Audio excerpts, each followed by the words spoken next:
Bon ben voilà, la fameuse autre limite du logiciel que je pensais devoir aborder et que j'avais effectivement bien prévu dans le PowerPoint.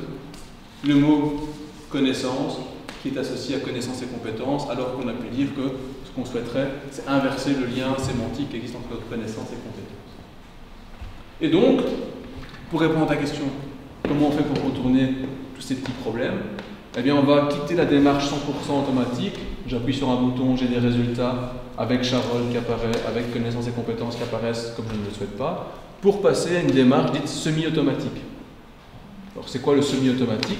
Ce qui va être semi, c'est que c'est vous qui allez créer le dictionnaire. Ce qui va être automatique, c'est que vous allez demander d'appliquer le dictionnaire. Il va l'appliquer de manière automatique à tout corpus que vous allez lui soumettre. Et donc, on va travailler dans le scénario dont j'ai pu vous parler il y a quelques minutes. Alors, pour travailler dans le scénario, je dois, là-bas en haut, là aussi c'est classique, un fichier, nouvel assistant de création de scénario. Le message suivant apparaît. Le logiciel me demande comment veux-tu créer ton nouveau scénario. Alors, il y a trois possibilités. Manuellement, page blanche.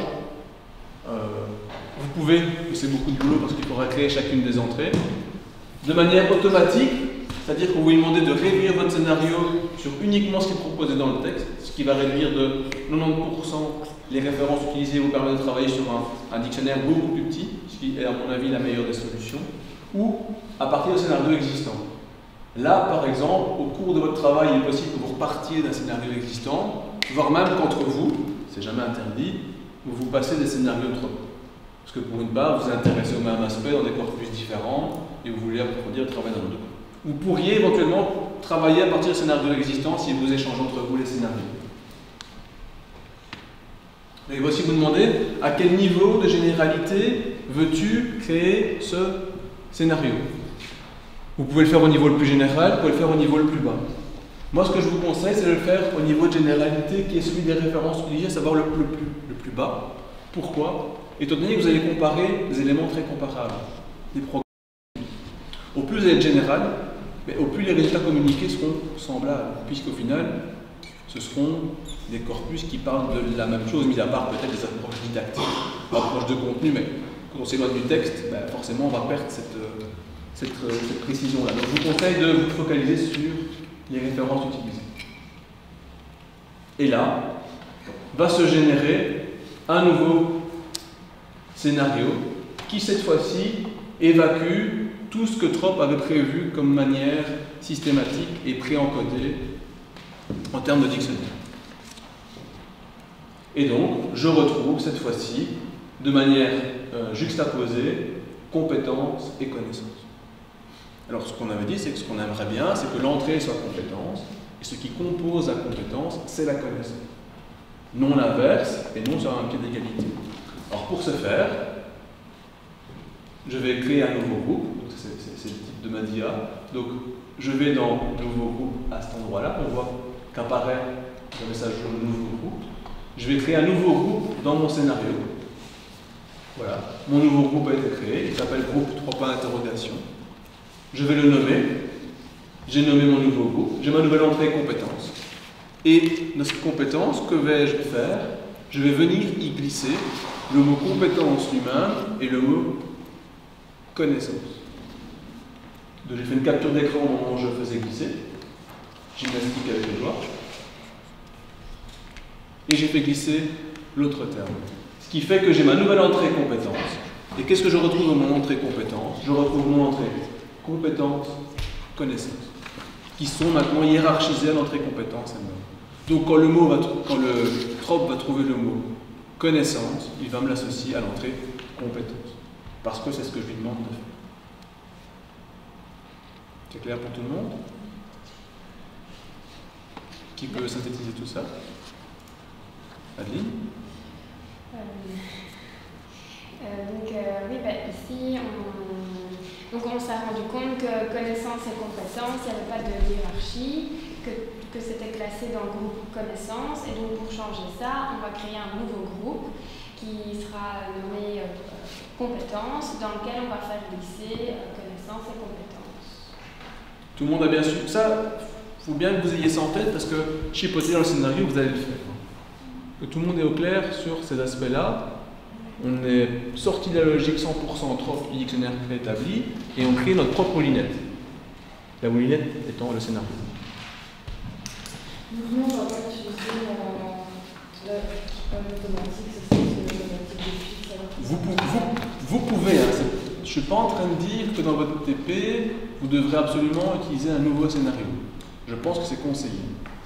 Mais je ne connais pas vos questions de recherche, je ne sais pas les mots que vous allez utiliser.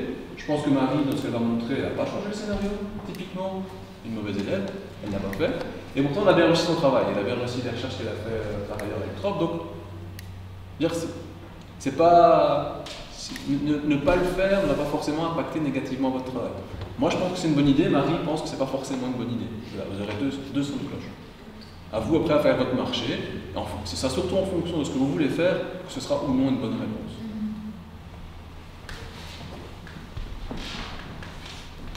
Et donc, dans mes résultats, parce que j'ai un résultat scénario, ben je retrouve quoi? Je sais qu'il y a 25 termes associés à la compétence. Et ces 25 sont composés comment? Par 17 termes associés au mot compétence lui-même. Il y a 17 fois le mot compétence qui apparaît et 8 fois le mot connaissance. Donc j'ai transformé mon scénario et je sais qu'il y a 25 termes associés à compétence et qu'ils sont composés de cette manière. Alors, un autre regroupement, par exemple, mon scénario m'indique que, qu'est-ce qu'il a comme résultat? Ben, il y a le mot critère, le mot démarche et le mot directif. Je pourrais me dire, tiens, ces trois termes-là, finalement, mais ils sont peut-être assez proches. Je vais créer un nouveau groupe. Je crée un nouveau groupe que j'intitule consigne. Parce que moi, je considère que critères, démarche et directive, c'est les mêmes mots pour dire consigne. Alors, je vous montre comme ça, de manière un peu sans fil directeur, différents regroupements qu'on peut faire.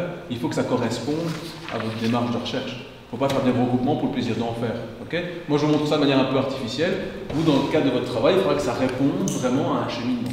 Donc, on va imaginer que je m'intéresse à cet aspect-là. Ben, je crée une nouvelle entrée, consigne, que je réétablis sur base de quoi? De critères de démarche. Chaque fois que démarche va apparaître ou que critère va apparaître, il sera comptabilisé dans consigne. J'applique et je retrouve là-bas, dans mes résultats, le fait qu'en fait, je retrouve dans mon corpus 10 références à consigne, le 10 étant obtenu comment? Par 5 fois le mot critère et par 5 fois le mot démarche. Ok? Alors, ce scénario, on peut l'enrichir avec tous les résultats que Trop propose. Exemple ici, comment je vais l'enrichir à partir des verbes. Imaginons le verbe exprimer et le verbe produire. Imaginons que je m'intéresse dans différents référentiels du français au verbe de production, parce que ce que j'ai fait, c'est que j'ai associé ça à des verbes de production. Eh bien, les verbes exprimer et produire, ils peuvent drôlement m'intéresser, si c'est dans la question de recherche. Donc je vais créer une nouvelle entrée qui va s'intituler. Donc je vais ajouter dans le scénario, clic droit, ajouter dans le scénario, clic droit, ajouter dans le scénario. Je retrouve mes deux orphelins dans mon scénario, produire et construire, avec un petit V pour indiquer que ce sont des verbes. Je fais une nouvelle entrée, verbe de production. Je fais glisser les deux orphelins qui appartiennent à la famille verbe de production. Je retourne dans mes résultats. Qu'est-ce que je trouve dans mes résultats? Mes compétences de tantôt, mes consignes de tantôt et une nouvelle entrée, verbe de production. Dans mon document, j'ai 11 verbes de production qui sont avancés. En l'occurrence, 7 fois exprimer, 4 fois produire. Alors on pourrait se dire, les verbes de production, il y a aussi dire, il y a aussi écrire, il y a aussi communiquer, il y a aussi produire. Et donc je pourrais comme ça, la réflexion théorique que je viens d'avoir sur c'est quoi des verbes de production, on pourrait enrichir comme ça le scénario en se disant, grâce à mon scénario, tout document que je vais analyser pour y rechercher des verbes de production, eh bien, mon scénario va les détecter. C'est vraiment ça la logique qu'il faut adopter. Oui?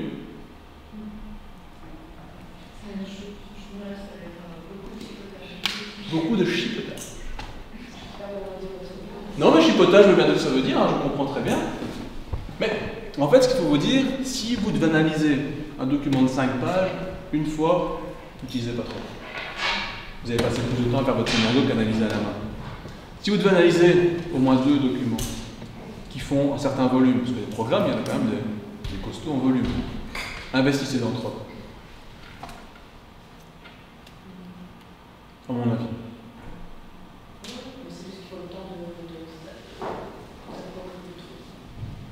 Mais là, on est dans une approche très technico-technique. Je vous montre les différentes manières dont on peut utiliser Trop. Les 2 exemples qu'on vous montre à la fin, à mon avis, vont peut-être donner plus de sens à comment on peut utiliser quand on a vraiment... Parce que là, je vous montre sans question de recherche et sans réel fil directeur. Je vous montre des fonctionnalités, en fait. Sans vraiment vous montrer, ben, voilà ma question de recherche, voilà ce que j'utilise, voilà ce que j'en fais. Donc, c'est vraiment une approche pour l'instant technico-technique de comment ça marche, qu'est-ce que ça peut faire et comment on le fait. Alors, c'est sûr, vous allez y passer du temps.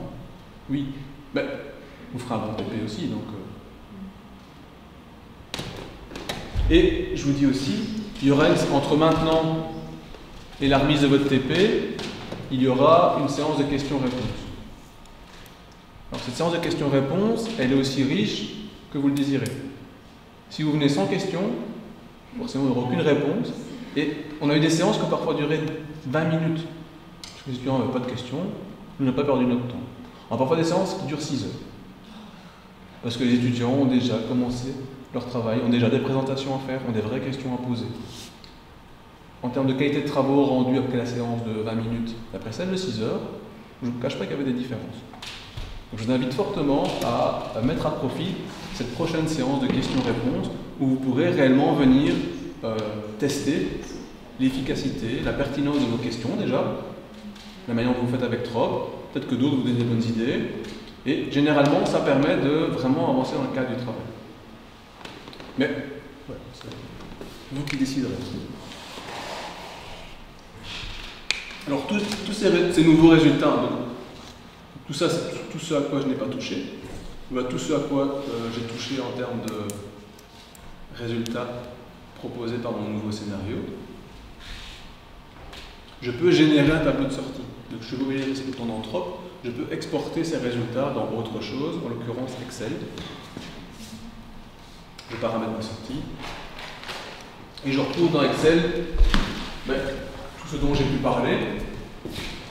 Un sommaire, en l'occurrence compétences, 25 références, consignes, 10 références, liste des classes, tout ça à quoi je n'ai pas touché, il reste 720 entrées sur lesquelles je n'ai pas travaillé, verbe de production 11, et puis chacun de ces résultats-là est explicité ici. Donc on retrouve compétences, 17 compétences, 8 connaissances, verbe de production, 7 exprimés, 4 produits. On retrouve dans Excel finalement tout ce qu'on a pu trouver dans Trop.